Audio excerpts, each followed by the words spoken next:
Thank you, Madam Speaker. It is an honor to rise today on Bill C-71, an act to amend the Citizenship Act. I will be splitting my time with the most honourable member from Durham. Broken immigration policy, dangerous loopholes. Somewhere between abject incompetence or willful malice, these 5 words summarize this reckless bill. It tragically adds to an already reckless NDP-Liberal immigration policy that destroys lives and breaks apart the cohesion of Canada. It proposes granting citizenship to individuals born abroad with at least one Canadian parent who has spent 1,095 days in Canada without requiring those days to be consecutive or ensuring basic criminal record checks. The Liberals have failed to disclose how many people will gain citizenship under the legislation or how they plan on tackling the existing immigration backlog with the extra pressure that C-71 creates. Under this Prime Minister, our immigration system has become a revolving door for exploitation. Criminals and con artists take advantage, while hardworking Canadians and newcomers pay the price. Over these past 9 years, it's remarkable how badly this Prime Minister has failed Canadians and newcomers. How did we get here? The answer, regrettably, is ignorance. These NDP Liberals have always believed they know best, arrogantly so, even when the facts tell a different story. To understand the damage, let's look at their inheritance in 2015. In 2015, we were the envy of the world, a balanced budget, a roaring economy, an expanding middle class, low crime, the most successful immigration policy in the world. Housing was affordable.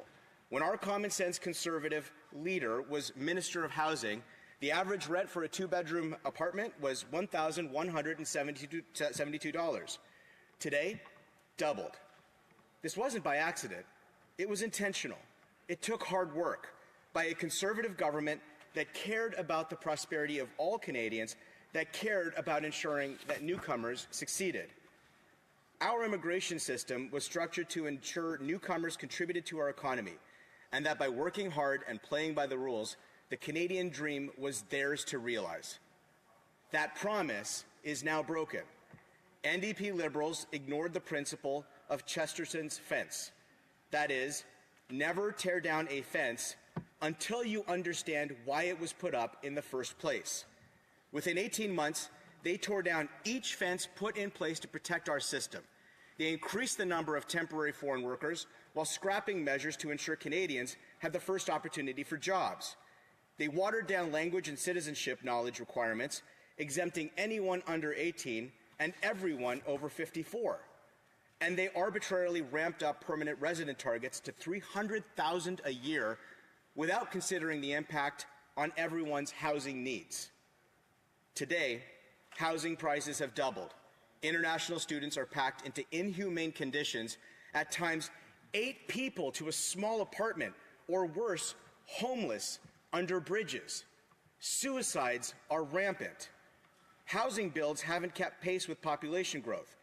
Last year alone, over 1.2 million people were added to the population, while Canada only built a third of the housing needed for those people to live. The Canada Mortgage and Housing Corporation reports that we need 5.8 million new homes to restore affordability. But we're building fewer homes than we did in the 1970s, with housing starts on the decline. Nobody believes the government's so-called targets. Hundreds of thousands of human beings are paying the price. Instead of firing those responsible, the Prime Minister rewards them. The same person who lost track of 1 million people as Minister of Immigration is now in charge of fixing the housing hell he helped create. The rule of law has been shattered, Madam Speaker. Since 2015, violent crime has surged by 50%, and reports this summer revealed that the NDP Liberal government has granted both citizenship and student visas to known terrorists. Take Ahmed El-Didi, who slipped by 2 national security screenings before being rewarded citizenship in May. This guy appeared in an ISIS terror snuff video, cutting a victim into pieces in 2015. Only at the 11th hour, with Allied intervention, where the RCMP tipped off to his attempt to conduct an ISIS terror attack, on Canadian soil. And what did our Minister of Public Safety have to say? This is the way the investigative and national security system should work.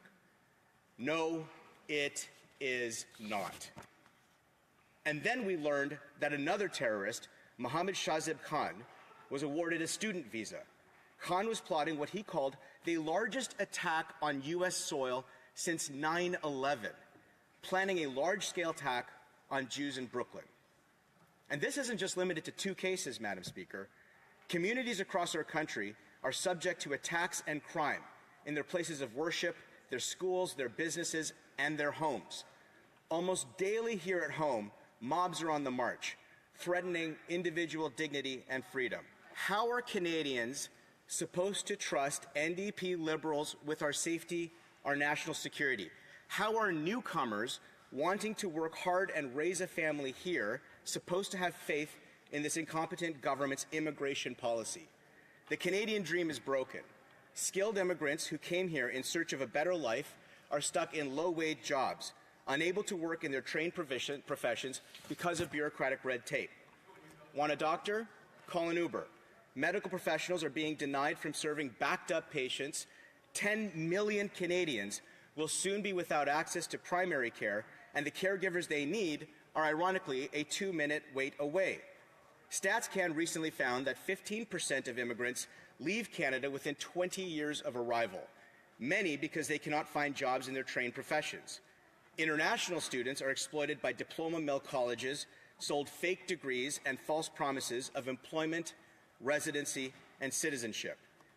Desperate people turn to fraudulent claims of refuge, knowing NDP-Liberals loosened the very restrictions that protects Canadians. For what? How many destroyed lives do we need to be sacrificed at the altar of this horrific incompetence or actual malice? In some ways, they know exactly what they're doing, Madam Speaker. They've used the chaos of their own broken immigration system to their partisan advantage, turning a blind eye to international students bussed in to vote in Liberal nominations like they did in Don Valley North. And when criticized, they clutch their pearls and decry racism. Shame on them. What's racist is pitting refugee against refugee, pitting one group against another, shilling up desperate people for cheap jobs to cow out corporate interests, pandering to mobs that do not share universal values, and obsessively trafficking in racial identity rather than individual dignity. Madam Speaker, Canadians at home are not surprised by the broken state of our immigration system under the NDP-Liberals. They're devastated by the division they now bear witness to after 9 years of this abuse. After 9 long years of this nonsense, every Canadian knows the reality. Housing is broken, the rule of law broken, citizenship broken, the Canadian dream broken. Canadians who've worked hard their entire lives are watching their country be torn apart, while new Canadians who came here with hope are discovering the dream they were promised has gone up in smoke. Families are struggling to keep a roof over their heads. Newcomers are denied their potential, while terrorists are given the welcome mat. It wasn't like this before 9 years of this Prime Minister, and it won't be like this after he's gone. Canada is one of the oldest democracies on planet Earth. We're not some post-national project. We are a promise, and ours is a promise to keep. Amid the gathering darkness of broken immigration, broken dreams of common citizenship, crime, chaos, drugs, and disorder roam across our streets. We will restore the promise. We will be the light. Ours is a country where it doesn't matter what your name is or where you come from, but what you can do.